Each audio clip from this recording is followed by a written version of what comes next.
episode of Chasing the Sun, where we do everything RV and van life. Say hi, Wolf. Hi, Wolfer. Today we're going to be taking a quick tour of the inside of the Betty Lou, which I've had another request for. We did a whole tour of that earlier. I'll drop that in the description down below. But somebody wanted to see kind of not all made up how I actually live. I'm going to show you my view, staying in my friend's house. Just kind of give you a real quick tour of the inside again. And also going to be answering some viewer questions. Probably one of the most asked questions is, if I were starting out today, what kind of rig would I choose? Which is really, really timely because I'm thinking about considering selling the Betty Lou and getting myself another rig. And I'll tell you what that is, guys. So anyway, thanks for watching, guys.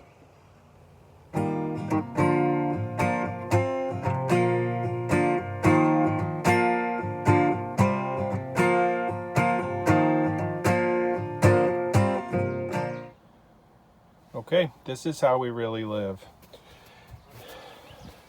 This is my view. Camping behind one of my friend's houses. That's where we set the camera to do the filming. There's my garbage, there's Wolfie's food, there's the Xbox. I do play a lot of games when I'm bored. There's my capo. And there's the monitor. I don't use it as a TV. I don't watch any TV, but there's my mom, the Betty Lou. There's Todd and Elijah Paxton, two of my greatest friends in the world. That's my only son that I know of. And there's my son and daughter, my youngest two. And CO2, man, that is an amazing thing. It's a carbon monoxide alarm, so if the carbon monoxide gets too high, it will alert me. There's the kitchen, small kitchen.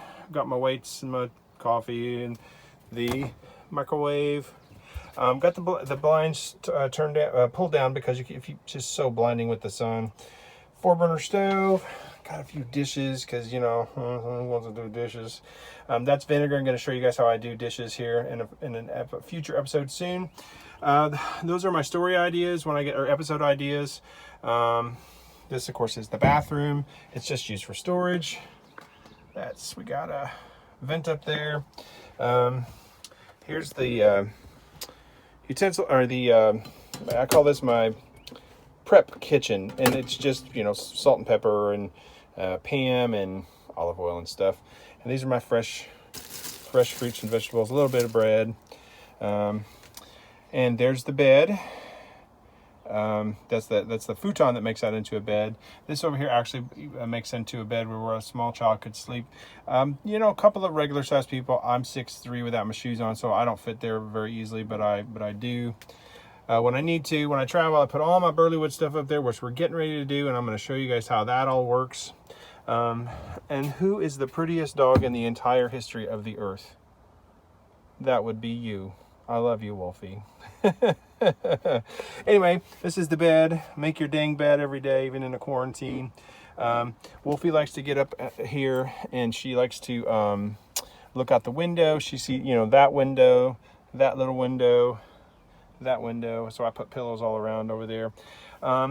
That's a really, really cheap $5 clock. That was my mom's, and the anniversary of her death was a couple of days ago. So I'm always going to have that. It's very important to me. Anyway, that's how we live. Hey guys, all right. So as I said earlier, we're going to go through and get what I think would be the ideal situation in a vehicle to live in. Let me just start with a little bit of history about me. A little over 2 years ago, I bought the Betty Lou, and she is a Class C, and I'm going to go through the classes and explain what those are. And I've always just, you know, this has been sort of my dream and my ideal RV. I've seen them online. I've never really seen one up close. And when I saw her, I knew I was going to buy it. She has the legendary 22R engine. Had 60,000 miles on it. I mean, there's just too many positive things for me. Being a single person, just me and Wolfie, all the things that are in it for us are perfect. So, but let's go through the classes real quick. They kind of don't make sense. And when I first was interested in RV life years ago, I was like, Class A, Class B, Class C. Okay, so Class A's are the big, giant, you could spend millions of dollars on them. Think tour bus almost. They can be super expensive, super nice. They can also be old and junky too, but what can't be?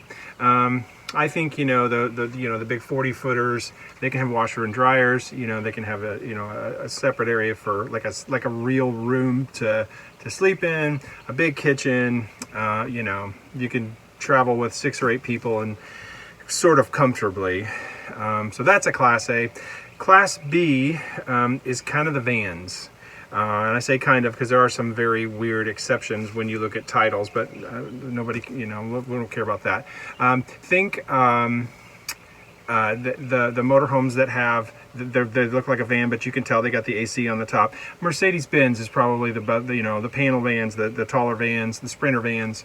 I've been in one. I've been intrigued, but never. That's probably not for me. And of course the Class C's, think of the medium kind. I mean, that's what we're in right now. That's that 20 to 30. Sometimes they have the pullouts. And they can be big too, and they can be nice. A good friend of mine, has a super nice one that's a couple years old. So jealous. It's beautiful. Drives like a car. Kind of amazing. But yeah, that's the Class C's. And we'll go down the list of other things to live in. Of course, like a truck, a pickup truck with a topper on the back. And that includes the not just the regular topper that you can customize.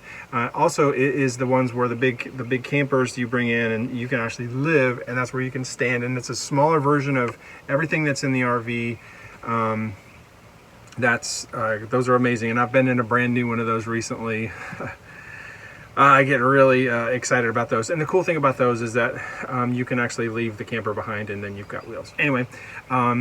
The minivan, that everybody knows what a minivan is. You just, you put some stuff in a minivan and you get on down the road. And of course, a car, depending on your situation, you can live in a car, and we'll have plenty of videos about that. And of course, a van, just a regular old cargo van. And I forgot, like the Airstreams. You get a big truck or a pickup and you pull behind. Not really going to be discussing those. The Airstream people are just about the craziest. I love those people.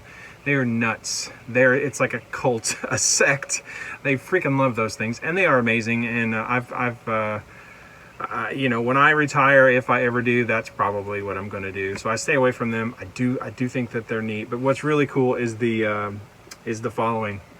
It's just really neat. So anyway, all right. So what we're going to do is we're going to go through each one of the ones I mentioned, and we're going to mention 3 things. Gas mileage, how they do on gas, how easy are they to get around in, how easy are they to use, and stealthiness in boondocking. If you don't know what boondocking is, it's what I do. I've never paid for camping. I take the Betty Lou and I find a place in cities or anywhere, BLM land, which I've done out west.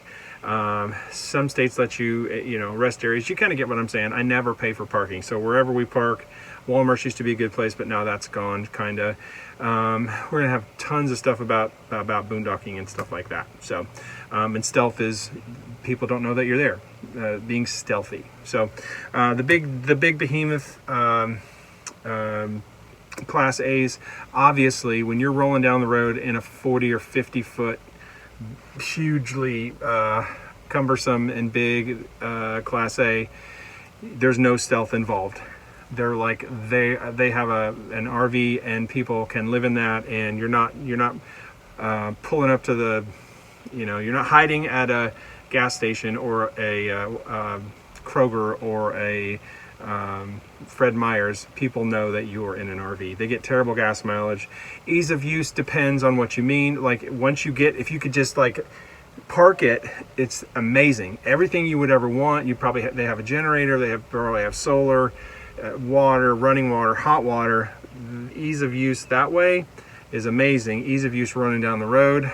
I've never driven one of those, but that's not very easy. And of course, stealth. There is no stealth. Class B, the vans. Like I said, the Mercedes, the Sprinters, a van that has obviously an AC unit on top. Gas mileage of those is actually pretty good. I've seen those go as high as 20. And it depends on if you have diesel or gas, excuse me. And those things are amazing.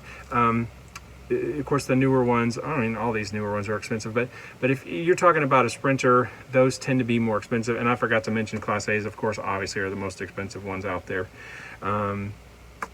Gas mileage on the Bs, pretty good.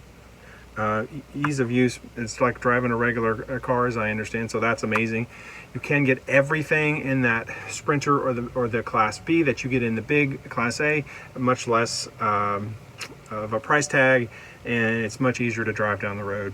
As far as stealth goes, you can be stealthy in a Sprint van. I see those everywhere, and now that I live full-time in an RV, that's, you know, I see them, but they can sometimes slide into residential areas. I see them at apartment complexes, and I'm like 90% sure that if you have an apartment, you don't have a $70,000 Mercedes-Benz Sprinter. Maybe you do, but anyway, stealth is actually pretty good on those, although obviously not as good as like a car. But anyway, so there's that.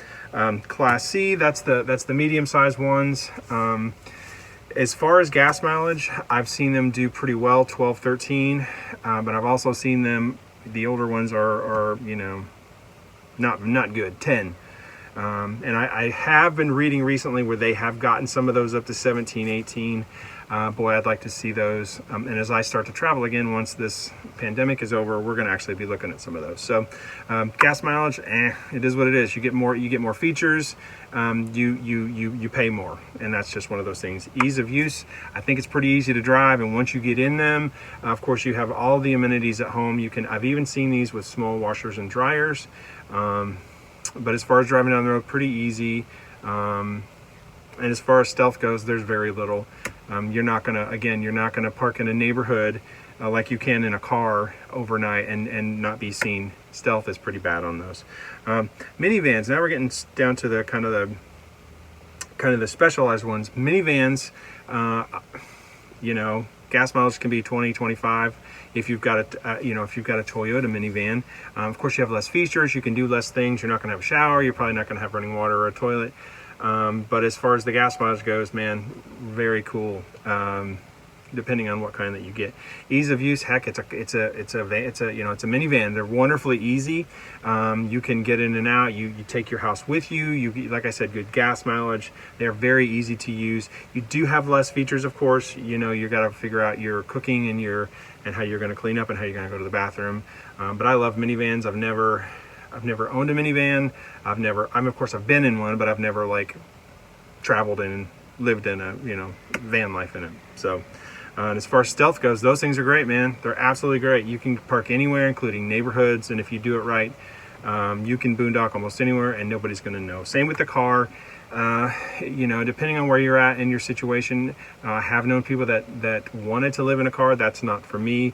I'm a big dude. No shame in that. Living in a car game, though, it's a beautiful thing for people. I've seen people do it successfully. I've seen people do it with pets, which is another story. We're going to do an episode next week on that. So, gas mileage can be great. Ease of use is the freaking car. Stealth is beautiful. And like I said, also, the pull behinds, which we're not really going to talk about. The bad gas mileage, pretty easy to use, and stealth is zero. So if I were going to start van life today, which brings me to the very last part of this, if I were going to start van life today, I would buy just a regular cargo van. They are inexpensive to buy generally. Where I live in Wilmington, or I'm familiar with like Central Illinois, Indianapolis, Florida. I've done a lot of traveling in northern Texas.